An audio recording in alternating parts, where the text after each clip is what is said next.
welcome to the Huddle Breakdown with me, Laura Bradburn. I am joined, as always, by James and Alan. James, my worst nightmare happened at the weekend. Sat down in my seat with my little kebab pie, scab, I know, and was quite enjoying myself listening to Radio Scotland. It can be done. And the guy sat in front of me, turned around and went, "Are you Laura off the Huddle Breakdown?" I was like, "Oh no." Oh. And I was like, "Yeah." It's like, "Oh, tell the guys off the pod." So I am passing that message on to you right now.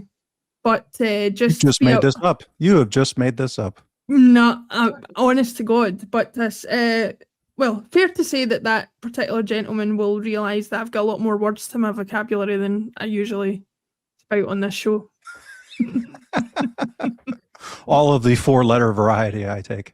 Absolutely, especially after some aspects of that performance. I challenge anybody to watch Liam Scales pass out from the back and not utter an expletive from time to time. Alan, how are you? All good, yeah. I won't tell you what I did this weekend, but suffice to say that it's something I haven't done for about 40 years and my knees hurt. I'll leave it at that. My goodness. What were you up to in your teens, Alan? I have to fill in the blank there. Yeah, I'll leave that one dangling. The mind boggles. Anyway, let's crack on with I think the first thing we should cover, we are recording this on Tuesday. So 24 hours, nearly 24 hours after the transfer window slammed shut, as it always does, Alan. A lot being made of the fact that obviously we have spent net zero on players. We have leaned heavily into loans. Suggestions that even with that we don't have enough. What's your summation of the transfer window and where it leaves us for the rest of the title challenge? Well, I had been saying that I wouldn't be disappointed. In fact, it might be the right way to go to, as you say, lean into the loan market, really. But that was on the basis that there were probably some fairly high-profile names, almost kind of sure bets, really, that would be, desperate to play some football before the World Cup and might see the chance to play in a kind of reasonably dominant side. But it didn't quite work out. We do seem to have become a landing ground for waifs and strays, don't we, really? It's, it's just, I don't know. I just think the club is so out of touch with reality, really. I mean, I think that there must have been opportunities, I would have thought, to get some fairly seasoned, but almost kind of, nothing's a guarantee, right? You just don't know who's going to fit in, etc., etc. But as I say, that sweet spot of experienced players, internationals, wanting to make the World Cup, not playing for their clubs. Somebody like Chelsea, who've got 150 professional players, must have 2 or 3 who are desperate to play football between now and the end of the season, for example. Listen, what I don't want to do is fall into the trap of the guys that we did bring in, just because I don't know anything about them or never heard of them before, doesn't mean to say they're not any good. That's absolutely true. And I don't want to sort of be negative just because of that fact. That's just nonsense, really. But they do fall into the trap of sort of damaged goods in a sense of. No, I think again. Listen, I think there's a lot of we're all in a bad place. I think it's with our relationship with the football clubs. It's very easy just to slip into a default mode of being critical. But I actually think that sort of, I've said this before, that sort of age group of early 20s, where players have gone to a big league maybe, and it's not worked out, and they're looking to sort of rehabilitate essentially, but have proven themselves to be productive in a league that's more analogous to the Scottish League, for example. That's not a bad market to be looking in if you can find value, basically. So I think on that basis, this isn't the worst outcome based on the players that we've brought in. And I have to say that I like the look of Araujo so far, and even Shran Chara, we've not seen much of him, but he looks reasonably promising and a fit. I think the interesting topic to explore, accepting all that and just trying not to sort of ride the negative train for the sake of it, will be to what extent do we think these players will fit into the way that we think Celtic are going to play going forward for the season. Because that, out of the Falkirk game especially, I've been scratching my head thinking, what are we trying to do here? What is it that this team is supposed to be doing to try and break teams down? And that's, I think, the thing that would be good to explore today is to what extent do these players that we've brought in help to move the team forward in that regard. Jimmy Tillene's spirit did not leave Scotland and has possessed Celtic. Is that what you're claiming, Alan? I'm just suggesting it's a fertile topic for discussion. Indeed it is, and we will get on to that.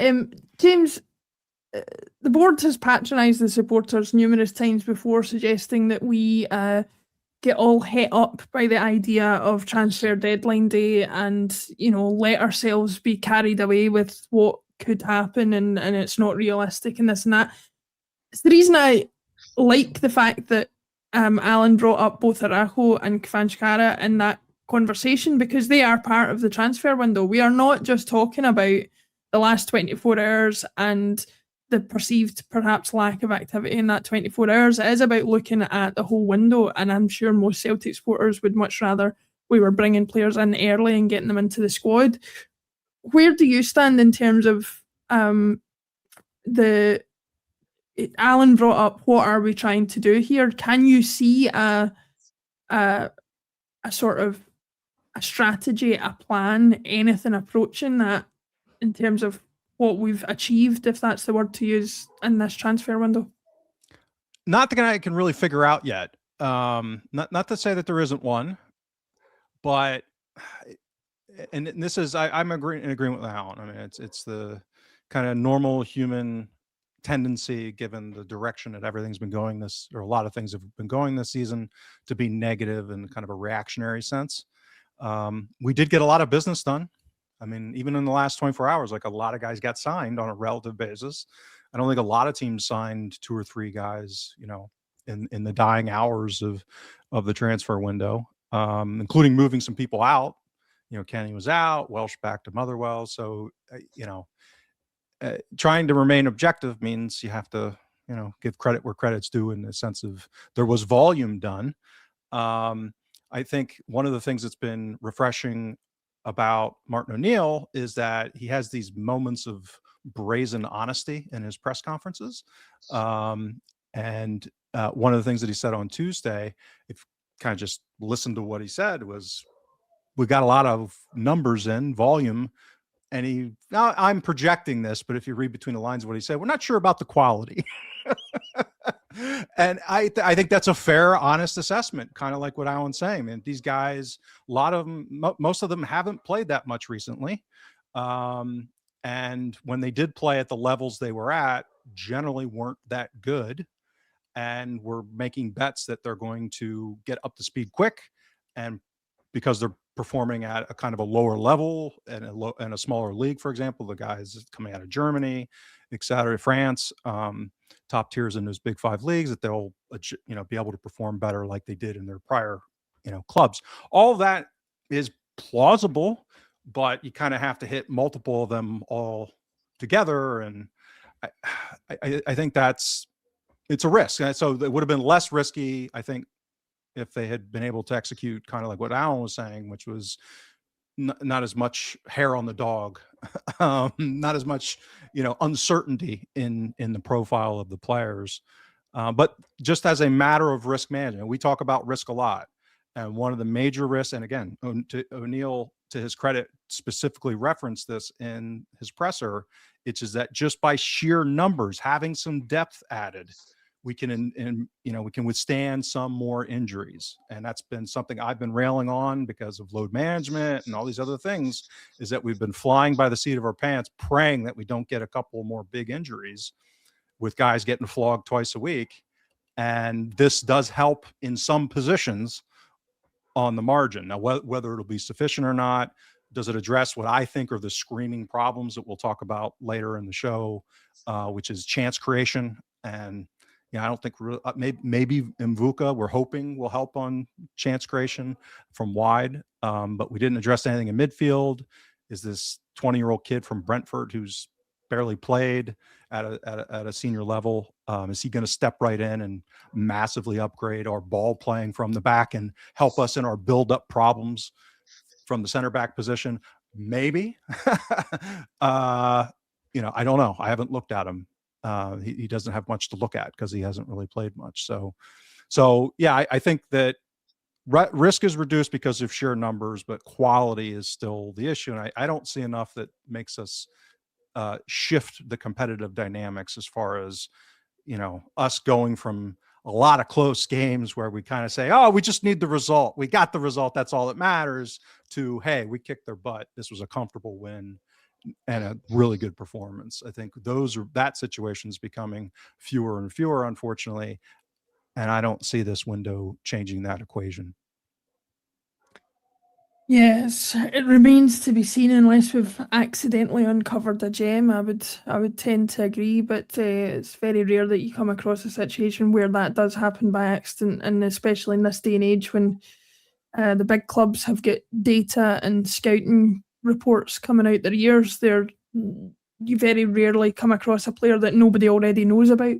Alan, let's move on to the Falkirk match at the weekend. Now, I went into this match pretty concerned because I had seen a few Falkirk matches over the last few weeks, and their brand of football is one of the most attractive to watch in the league, in my opinion. And I just wondered whether they would have enough about them to sort of give us a game in a way that most other opponents are not able to give us, and maybe keep a little bit more of the possession than our other opponents. And they maybe well did that, but certainly from my eye test, they didn't put up as much of a challenge to us as I was expecting them to. Before we look at Celtic's performance, what did you think of Falkirk's performance and how they stacked up against us at the weekend? So, in general, I spent most of the game wondering what it was that Celtic were trying to do. Is this, indicative of how Celtic are going to play going forward? But I kind of settled on that we were reacting to how Falkirk had set up, which was to press very high, actually, and very bravely, and stretch the game, really. I think they wanted to get their attacking players on the ball as much as possible, wanted to get the ball forward early. They had a reasonably tall option at striker. They had good pace in the wide areas, and they've got good passers from the back, both Spencer Tate and the centre-back, Connor Allen, who actually looks a really interesting player, are capable of delivering good passing out from the back. So I think they were brave. They really came to be front-footed. My words before the game about how they offer little threat from set pieces turned out to be commentators cursed writ large because they nearly scored from 2 or 3 set pieces, which is very worrying indeed. But yeah, they did a good job, but they couldn't score, and that little bit of quality that Celtic have in moments resulted in 2 goals, and that is a big difference. That is a big difference between a team like Falkirk, who have played a coherent, sensible style of football within the resources that they have. The place that you're going to see that lack of resources, especially, is putting the ball in the net, and they couldn't do that despite dominating on shots and XG. So whether you felt that Celtic again played the game state, again thought, well, we've had a tough European game, we've got our goals, we're not under any pressure, we'll just kind of see it out. And to be fair to Celtic, after the second goal, I think there was maybe 1 or 2 other shots from Celtic. Falkirk didn't have a shot at goal for a quarter of the game from 2-0 out. So you could argue that Celtic just kind of saw it out very comfortably, which is maybe fair to say that. But the interesting thing, which I think knits together the conversations that we've just had about the transfer window in this, is if teams are going to increasingly play like the way Falkirk do, and actually the trend in the league is to be more front-footed, pressing is the big step forward, if you want to call it that, literally, in tactical play in the SPFL this season. It isn't actually more set pieces. Set piece volumes down, XG from set pieces is down. Remarkable, but it's true. I know it's up for the 2 teams that are challenging at the top of the table, but for the league as a whole, it's actually down. Teams aren't necessarily playing more long balls than they used to.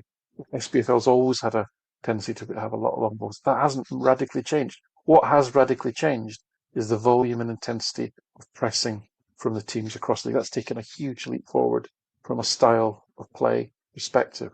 So if teams are going to play like Falkirk, and maybe Martin O'Neill agrees with James and I to some extent about how poor Celtic are at playing out from the back, how ill-equipped we are with our centre-backs and even McGregor and the centre midfielders to be playing out from the back. Therefore, don't. Basically get around this problem by just not doing it. Yeah. So over the last few games, we've gone from typical territory, again, 600-700 passes per game, down to sort of high 400s. And we're just launching the ball early. Now, again, it's not to say that we're just booting the ball aimlessly. And this is where I think, and I'm trying to be very charitable here, there may be some method in the players that we have brought in. Because if you look at the profile of, and I'm specifically thinking of Muvaka, the right winger, and Adamu, the striker, they are players that want to be running onto balls over the top. They're players that want to run onto the ball, facing the ball. They don't want to be build up. They don't want to be target players. They want to be running in behind. And that, to me, is sensible if we're going to continue to play like the way we did against Falkirk. If we're going to continue to come up against high press teams, I think O'Neill and Maloney might be thinking, well, I'm just not going to ask Skills to play 70, 80, 100 passes a game. I'm just going to tell them to launch it down the channels, and we're going to kill teams getting in behind them with pace. Now, Falkirk play a little bit deeper than most teams, but a lot of the teams do push up a lot more than they have done on top, to obviously to support the press. I mean, the press doesn't make much sense if you're going to sit really deep. You can leave huge chasms of space in midfield. So these signings may well actually be sensible if we're going to play this way. And then you add in Maeda, then you add in Shankara, who's quick enough, I think, and Yang, who's pacey. You've suddenly got a forward line of 5-6 guys there who are speedy and may actually, suit playing this way. So that's me being hyper optimistic, but that was the conclusion I got to from watching that match. Because otherwise, when I started rewatching it, I was thinking, what the hell are we doing? What is our style of play? We're just a sort of, as James alluded to, we've become like Aberdeen. We've just become a featureless mess. But these signings may indicate this is how we're going to play for the rest of the season.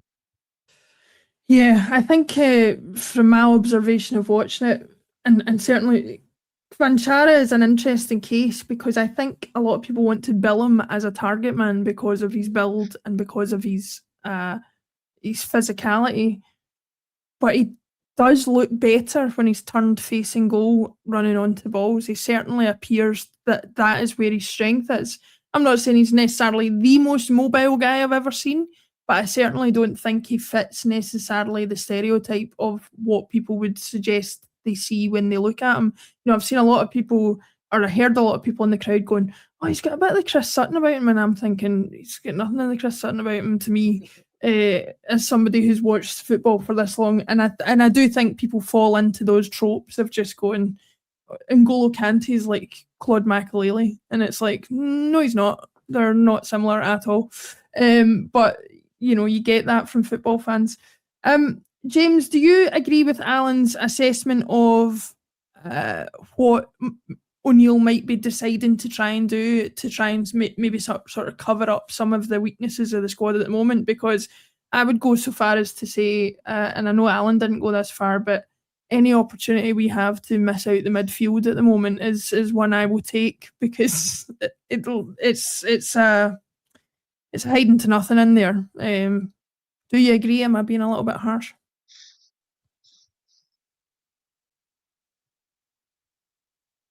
I think the issue is from where on the pitch.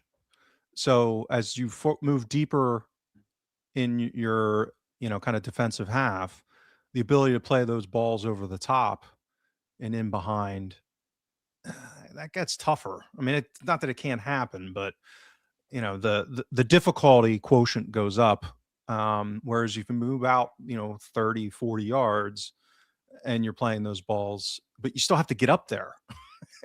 And that's, so I think what's increasingly happening and you see this even with somebody like Kieran Tierney, who's clearly good enough footballer not to do this, as a Pavlovian response, just shelling the ball, like under no pressure. I mean, just launching high balls up into the midfield towards a striker. And to me, that does lend itself towards a target man that does not exist at the club. So Chivankara isn't, Adamu is not. That's not their strengths. Again, not to say that they can't try it or have times when it's successful and, that they will settle the ball and distribute it and lead to a threatening attack. But generally speaking, having looked at these players, that is not their strength. Just as it wasn't for Adam Ida, even though he was a big, fast guy who looked strong. Well, Giacomakis actually wasn't good at it either. And he looked like a dude that should be good at it, but he stunk at it. So, my concern is that we're kind of stuck in an in-between world where that will be great if we're high enough up the pitch and you've got Arne Engels, the 25 million pound Arne Engels, shelling balls into the channel, which he's really good at. And by the way, that's probably partly why Forrest was looking to spend that money on him. He's a Sean Dyche aerial ball sheller supreme from deep. That absolutely can work. And I agree with Alan. The guys that we've signed, fit that. But to me, this is we talked about this during O'Neill's first tenure, and it's looking to be more evident now, is this kind of contrast between a Sean Maloney, Brendan Rodgers-esque game model about control and possession versus more chaos ball. And the recruitment looks like it's going towards chaos ball. And that is a strategic move. I don't think we have the midfield to play that. Right. So you better get those chances in behind, because if it's devolving into win second balls and let's hope to build up play that way and create chaos in the attacking third from in that way, I'm skeptical that that's going to be successful. And we saw that writ large at Hearts. I mean, that's basically us playing into the hands of teams like Hearts, Midtjylland. I would argue to a degree Rangers might be heading in this direction. Plus, as happened in the Hearts game, when they respond by playing the exact same way, it makes for a horrible game. You end up with ping pong, the ball flopping back and forth, and it's really about physicality and winning physical battles. And that highlights all of the inconsistencies with refereeing. And I'll be charitable in characterizing it that way. So you're introducing that variance into things. You're just introducing a lot of variance because the ball just bounces around. Like, you're not controlling anything. You're just assuming that you have more athletic, better players that will win that physical battle over time. And more than not, you probably will, but there's a lot of swings that can, get introduced there. Lot more likelihood of things like red cards because guys go flying around with the ball ping-ponging about. You catch guys at the wrong second at times and you're high up the leg, oof, you're gone. It's that kind of stuff. So I could see that this all kind of fits directionally with where we ended the first Martin O'Neill tenure. I'm concerned that may not be a wise approach. I think that these guys will help in that process. It's a question of, will it help enough to get us to that level that we need to, so that we're not dropping points where we don't need Kasper Schmeichel, playing like peak his father, which he has to his credit under Martin O'Neill, by the way. I mean, it's like, if you just pluck out his season, the games under Martin O'Neill, he's been a world-class keeper, and the rest of the season he's been crap. Basically, it's odd how it's worked out that way. So we would need him to keep doing that, and we'll need guys finishing like they finished against Falkirk. To their credit, they were both great finishes. But if winning the title comes down to relying on those things happening, that's when you're moving out of the world of, we have full control of this, where we're just kind of hoping that things break our way. And with us being 6 points behind, that I think is a kind of steep thing to ascend. So I'm trying to be charitable. I'm trying to think what are people doing to solve problems that we've got? Because I've said many, many times, I believe Celtic can win this league through exerting suffocating control because that's what we've done, that's the squad that we've built, etc. However, football has changed this season. The SPL is different this season. There is a new reality, and our rivals do play in a very specific way, as you've alluded to. And it may be that the old ways don't actually, uh, compete well against a team like Hearts, who essentially are playing Tony Pulis football. They're playing for second balls. They're playing for fights. They're playing for throw-ins, for corners, for free kicks, and then you build from there.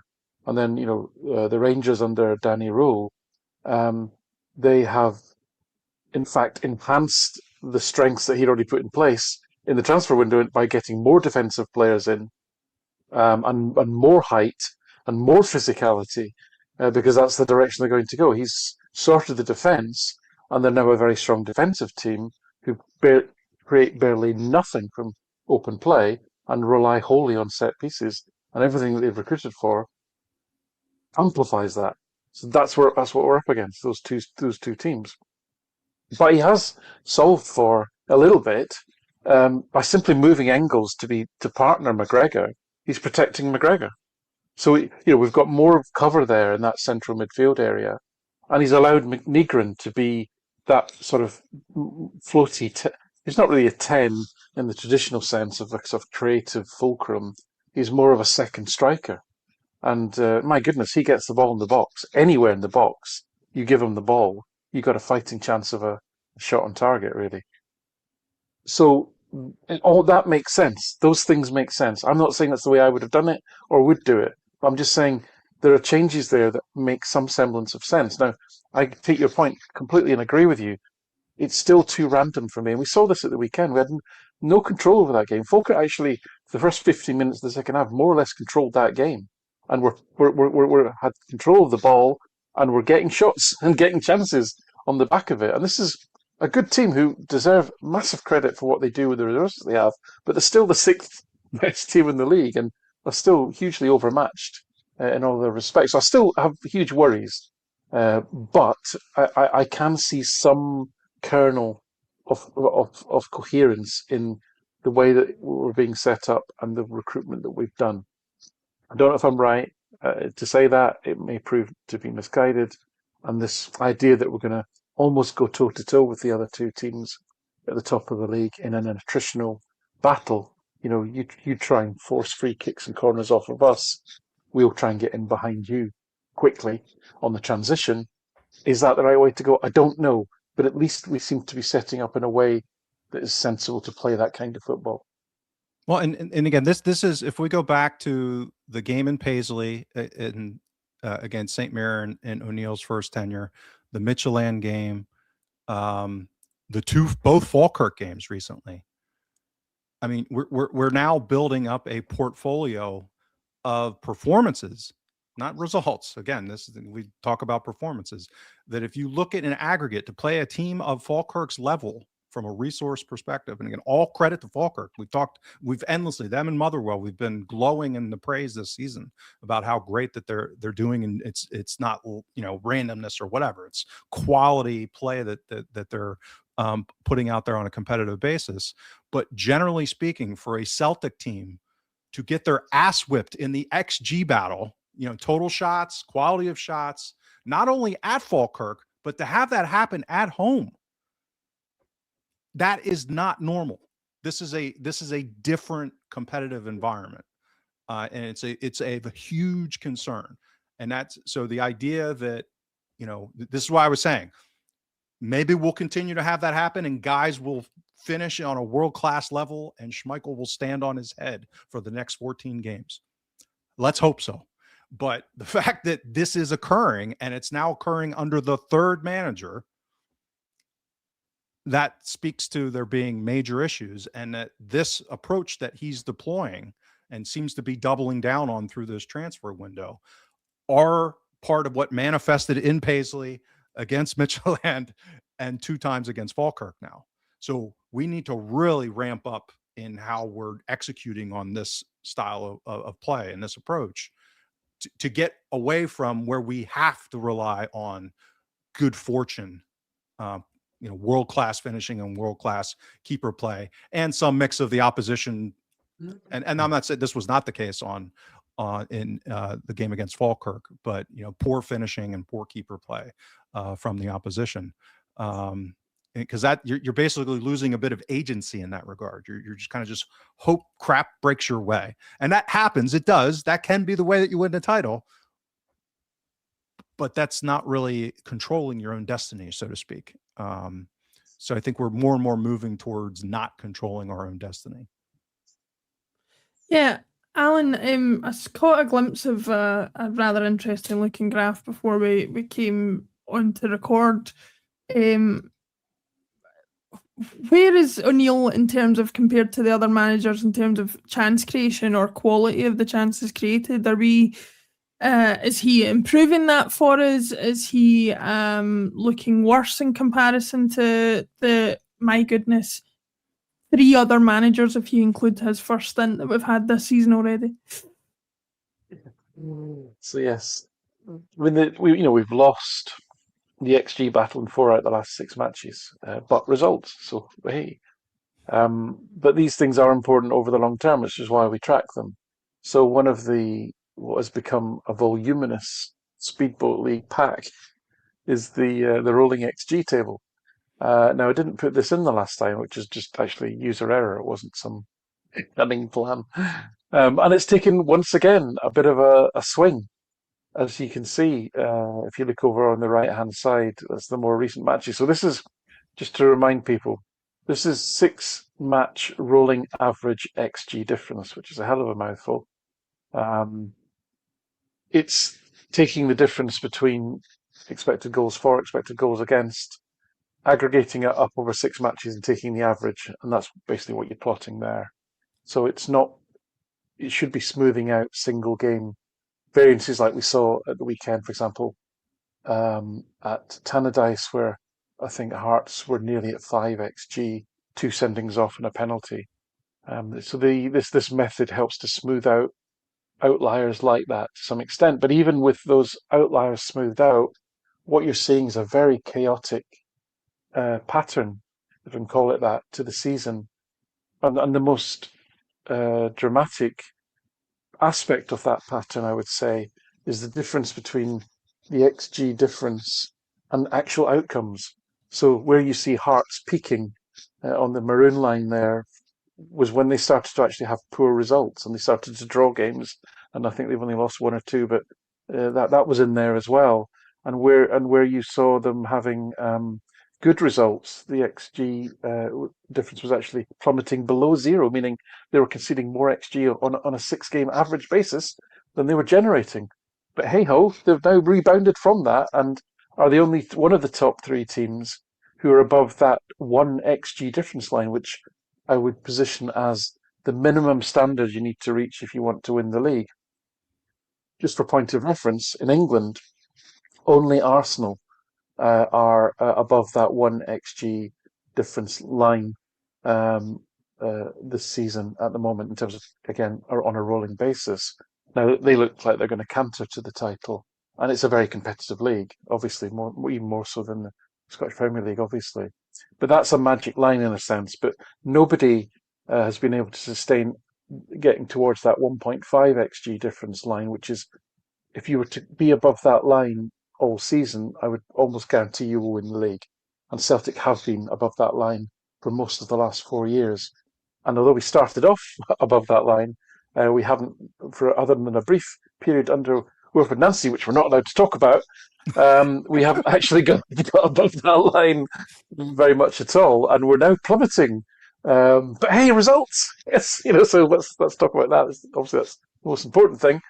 And Danny Rowe's little purple patch does seem to be, reversing a little bit. And again, if you listen to their supporters, despite the fact that they are on quite a decent unbeaten run and haven't conceded a goal for weeks in the league, their supporters are terribly concerned about the lack of chance creation and the fact they're just relying on set pieces really for their goals. So this is a chaotic picture. It really is. And as I say, results are very much out of kilter with underlying performance levels, and that has been the trend all season. So what do we take from this as it stands at the moment? Well, Celtic are, having been, if you look at the trend all season, it is very much decidedly downwards across the season. And that needs to improve. So these new signings need to hit the ground, and Martin O'Neill and Sean Maloney need to come up with a style of play that's going to more consistently lead to higher quality chances and less conceded. That's what Celtic need to do. For Danny Röhl and Rangers, it's the equation is fairly simple. They cannot rely on hitting Manny Fernandez from corners as virtually their only means of scoring a goal. And with Hearts, they've again recruited, it seems quite sensibly, brought in, and they've got a stacked squad now of 2 players in every position who seem quite functional. They're heading in a good direction, and will that continue? So this is the state of play at the moment. I wouldn't say this is giving us much comfort as Celtic fans, really, because we're going in the wrong direction, to James's point. I was trying to be optimistic, trying to find little shoots of possibility in the recruitment and in the way that the team was set up against Falkirk. But the underlying data tells us that the Celtic's performances are regressing, and at some point we'll have a game like we played at the weekend where we're creating just over half an XG and we're conceding more than 1 XG, and we'll lose. That's what will happen. And so obviously that's not a good picture. Something, the more stats that come out reflecting on Wilfred Nancy's time in charge, the more I want him to write a tell-all book, because I am telling you, one of the most important aspects of being a successful manager is not being in charge of a bunch of wee babies who spit the dummy when you ask them to do something different. Listen, the guy may never have succeeded, but the cards were stacked against him from the start, and the players he inherited did not help matters. That's a conversation for another day. James, it's difficult looking at that graph and hearing what Alan said to imagine, when you combine that again with the transfer window that we've talked about, to imagine that we will be in a strong position come the end of the league season and potentially, win the league, considering the run that the Rangers have been on. And by the way, I'm less bitter than their manager because I can actually say their name. He cannot say our name, apparently. But yeah, regardless of what you think, I think I saw some statistic that Danny Röhl has won 11 out of 14 matches, the last 14 matches. Hearts, although they are sometimes struggling against us and against the Rangers, they are picking up points pretty consistently and pretty comfortably against the rest of the league, which will stand them in good stead. I guess what I'm getting down to is, based on what Alan said and based on what we've talked about already, how close do you think we can get to winning the league? Is it still a possibility for us? Oh, it's absolutely a possibility. But again, to Alan's point, in looking at, it's normal that things to a fair degree deviate from underlying performance trends.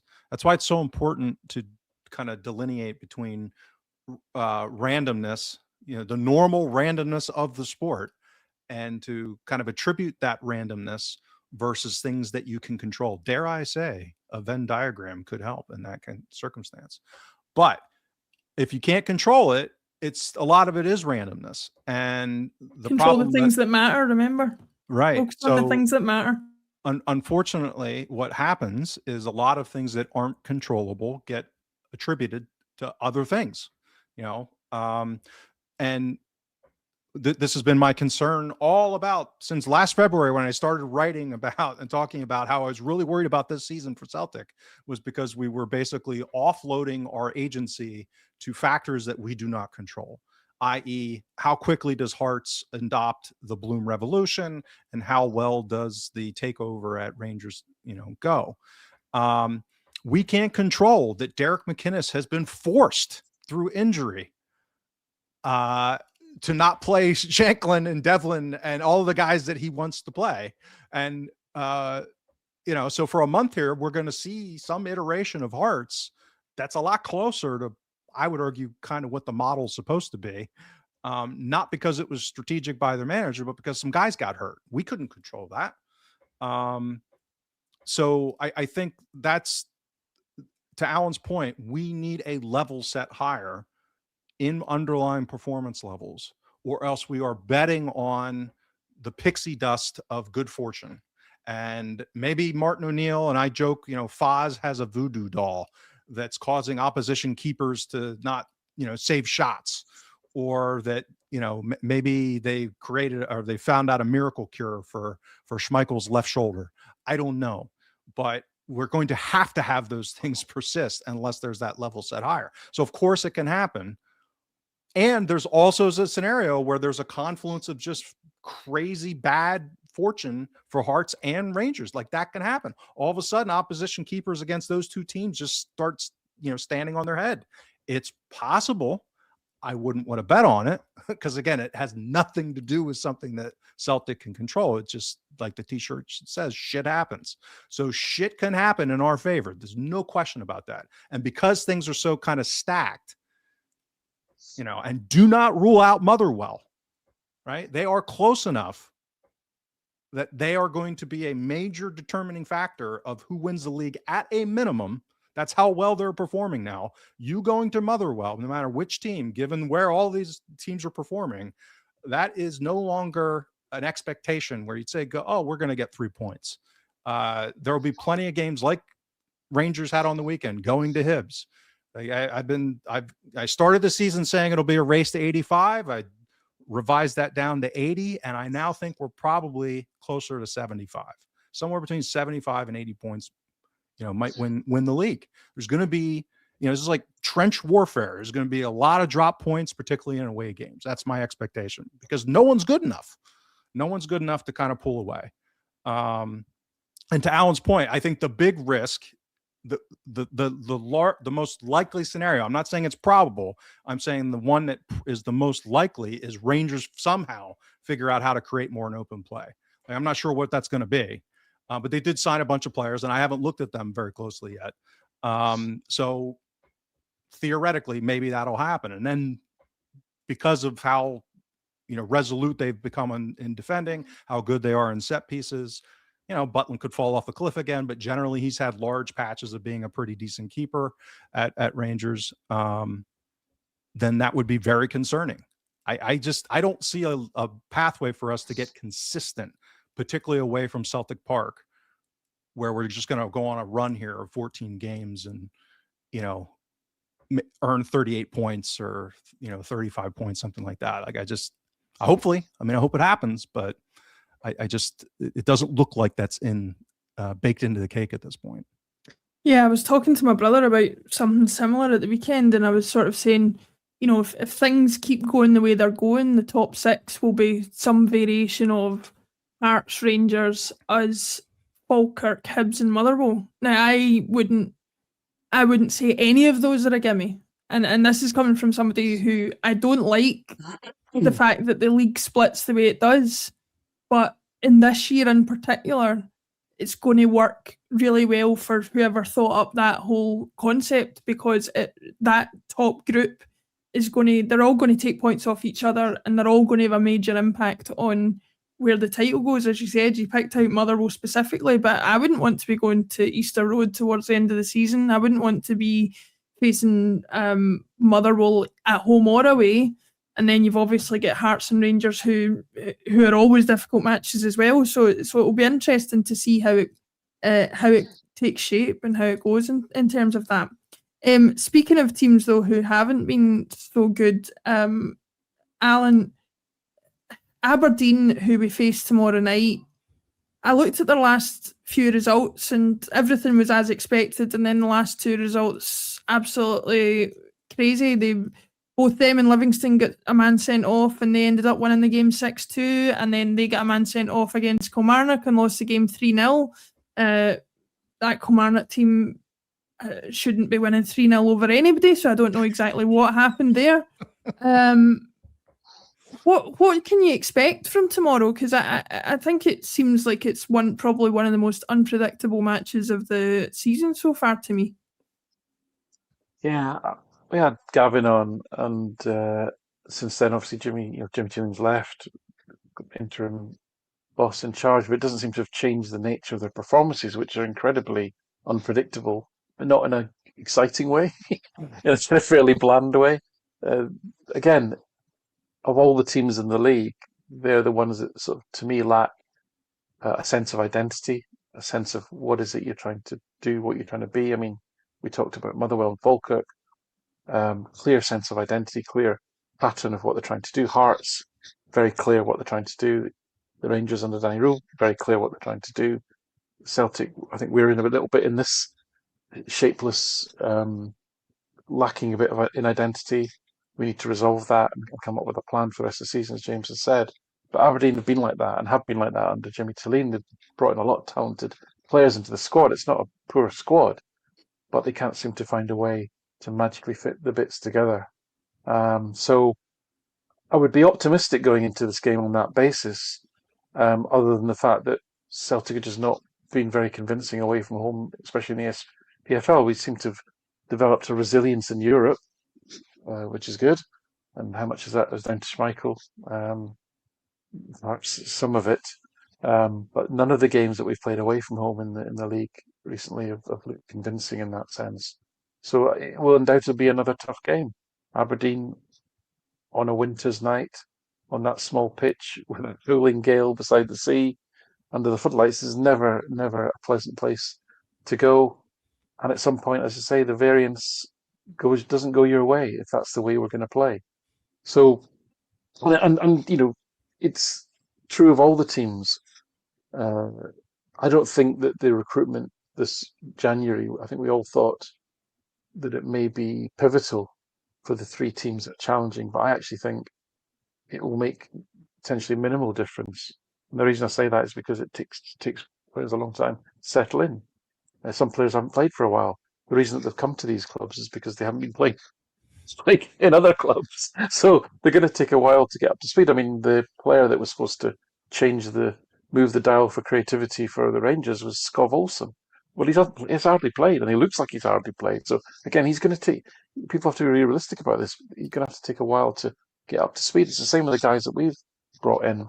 Hearts, to me, to their credit, are just sticking to plan. They're not going, "Oh, we're going to win the league. We've got to do stuff." They're just going, "Well, we'd have bought this player anyway," and they're just carrying on, layering in, gradually replacing, taking players out, getting rid of them, bringing in more quality that fit the style of play, etc., and sticking to plan. So that's sensible, I think, from a long-term perspective. It doesn't necessarily move the dial hugely on what's going to happen in the next 14 games perspective. So I think we're stuck with this, with what we've got largely, and at least the other two teams, to James's point, at least have this strength of identity. Now, there's weaknesses in there. Hearts' football almost totally lacks control and is so hostage to fortune, really, because of the variance that it introduces. But so far, it's gone their way, and it may continue to go their way. Whereas with the Rangers, they're locked in now to this. We're going to be tough to beat. We're going to be resilient. We're going to rely on pace, power, and set piece play, and we're not going to give up a lot. You can win leagues that way. You could absolutely win leagues that way. But at some point in a tight game, you're going to probably have to create a little bit of magic. Have they got the players to do that? So none of these teams are nailed on. None of these teams are going to be without their problems to seek. I just fear that with Celtic, it's just more difficult to see the way forward, as James says. But at least, as I say, if we're going to be more direct, at least we've recruited towards that. But the Aberdeen game is one of these games you're going to have to win. You're going to have to find a way to win that game. And I think with the new guys in there, it might actually tell us a lot. I think it'll tell us a lot now that he's got more to play with as regards a squad about how the rest of the season is going to play out. I think the idea of having players like, Konecki and Mavaka, to have those sort of players on the bench to come on in 60 minutes is actually quite exciting. It could be a difference maker to have those guys running at you at pace, driving you backwards against a tired defence. I mean, we saw that a little bit at the weekend there. Keelan Adams, who's Falkirk's right back, who I think looks a really strong prospect and someone that I hope Celtic are keeping an eye on. Tunecki had a really good time against him because the guy was tired. He worked his socks off for 60, 70 minutes, and suddenly Tunecki comes on and just wants to run past him. So, I think there's some hope there. We might see, I guess what I'm saying, what we might see tomorrow night is a stronger bench for Celtic and the ability to play a more aggressive, pressing, higher pace game than we saw at the weekend, which might have been influenced by playing in Europe. You've got to be fair about that. If we've got a stronger bench, we might see a bit more high pace, high octane Celtic, and that can only be a good thing. Yeah, I guess the only real positive or sort of certainty that I can kind of apply to it tomorrow, James, is the fact that certainly over the last 30 years, before that is for somebody else to opine on, but the last 30 years, we've picked up an awful lot of points against Aberdeen, both home and away. They are a team that, for some reason, we just seem to be able to pick up those victories when we need them. I've been at Celtic Park when we've beat them 9-0 before, and although it's not quite as one-sided as that usually when we go up to Aberdeen, certainly we do very often come away with a decent victory. I know better than to ask you, as a guy who's into stats, whether that has any bearing on tomorrow. But where do you think that context and the context that Alan's talked about leaves us in terms of what we can expect from tomorrow night? Well, I think part of the reason that Aberdeen's generally been a pretty, on a relative basis, a pretty easy fixture, given what their resources would imply. I mean, I did a study on this not that long ago where we actually had more success against them than much smaller teams in the league over let's say the last decade. And I think for example. Yeah, exactly. Kilmarnock. I mean, it go down the line, and I think a large part of that is because Aberdeen have been stuck in this tweener hell.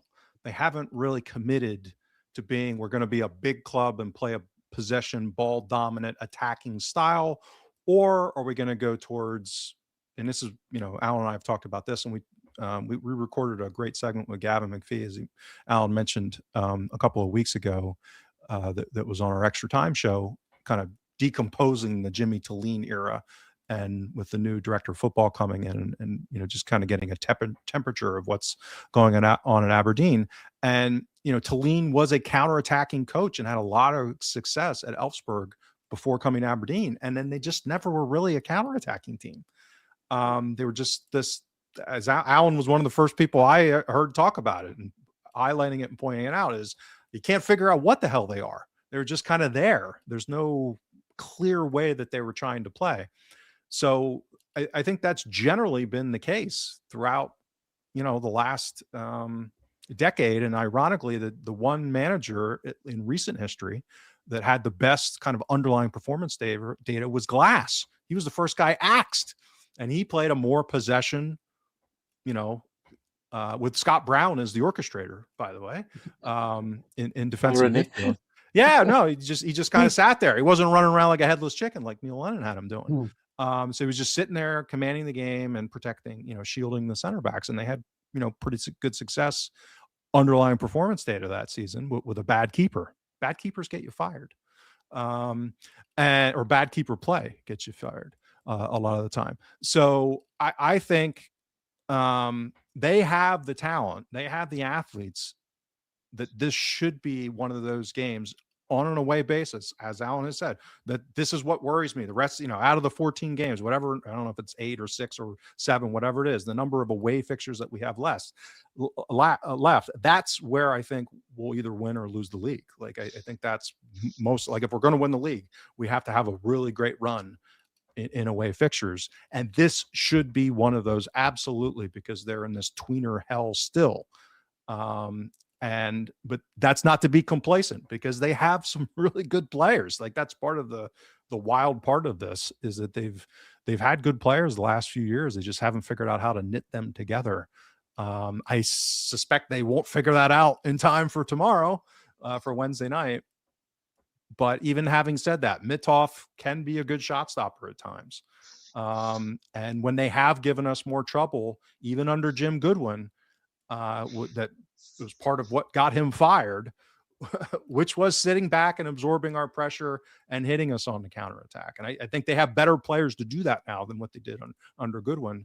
And I'm not saying he's the best keeper in the world, but Mitov at times has shown an ability, to have one of those standing on your head type of games. But I have no insight into how that's how they'll set up, or if they come out and try to press us high, which again wouldn't be crazy the way we've been. If they just say, hey, we'll go do what Falkirk did in those 2 games, that wouldn't shock me either. So ultimately that's the concerning part, is I think there's multiple ways for teams to get at us now, and create difficulty for us in a competitive basis. It's just, Aberdeen's the team I have least confidence in having any clue how they'll come out and set up.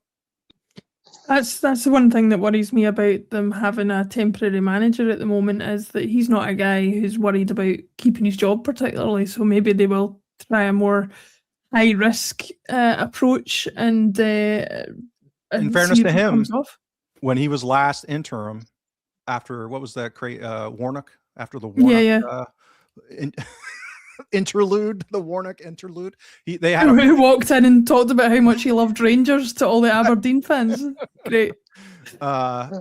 His last interim stretch was actually pretty good for Aberdeen. So again, it was only I think 7 or 8 games or whatever it was, 9 games. But maybe the guy's a decent coach. I don't know. Maybe he's going to start figuring some stuff out. Certainly a possibility. But crapshoot, and which again, I don't like having crapshoots. Like that's, going into a game, I'd much rather be like, oh yeah, we're lining up here. This is clear and obvious that we should have a comfortable performance here and likely a win. I'm not sure I'll have that feeling the rest of the season. Well, we're crossing our fingers, but we'll hopefully be coming away with a positive result, which I'm sure you guys will deconstruct with Martin on the Extra Time show later on in the week. Alan, if anybody's wanting to follow us on all the usual platforms, where can they find us and what's on offer to them if they do? Yeah, huddlebreakdown.com. There's a lot of written material there. James has been churning out some benchmarking reports on the signings over the transfer window. I'm not sure if you're going to do any on opposition, maybe a little piece. Not sure. I'm going to do some highlights. In particular, I haven't looked at them yet, but the 3rd division German striker at Rangers, just at first glance, I'm like, oh boy, that's weird. And not that weird that they signed him, weird at how good his numbers looked in the 3rd division of German football. So I don't know if he's any good or not. It's just I looked at the numbers like, holy shit, that's a lot. So I'll be doing him out of morbid curiosity at the least. Yep. So there'll be that. As I say, the kind of speedboat series. So this is looking at underlying performance versus outcomes results. So rolling XG, expected points, looking at variance. So putting a number on the impact of things that like red cards and penalties and own goals that you can't really control. All that sort of stuff. That will be coming out after every sort of round of matches as well. The Yorkshire Whistler, I'm sitting on one of those at the moment. I might get that out before tomorrow if I've got time. So yeah, plenty of stuff. Just with the 2 games a week at the moment, just keeping up to date with the normal stuff is keeping us entertained. So yeah, huddlebreakdown.com. Have a rootle around in there. Loads of written stuff, and as well as the 2 podcasts a week. Absolutely, please do. And even if you can't do that, if you just press subscribe under this very show on YouTube, that helps us as well. We will see you next week. I may see you or I may not, because the guys don't know this yet. But James, I don't know if how much it penetrated the American zeitgeist 20 years ago. But Alan will know what I'm saying when I say I'm going to a screening of the movie Saipan next week, which is a dramatisation of the fallout between Mick McCarthy and Roy Keane at the South Korea and Japan World Cup. Steve Coogan is playing Mick McCarthy. Don't know what world we're living in, but yeah, I'm going to that next week. So if we can't shuffle the recording time around, I won't be joining you guys. But if we can, I will see you then, and I will report back in a couple of weeks on my thoughts on that particular movie, because it should be an exciting one. James, Alan, thank you for joining me. Thank you everybody for watching and listening, and we will see you all again next week.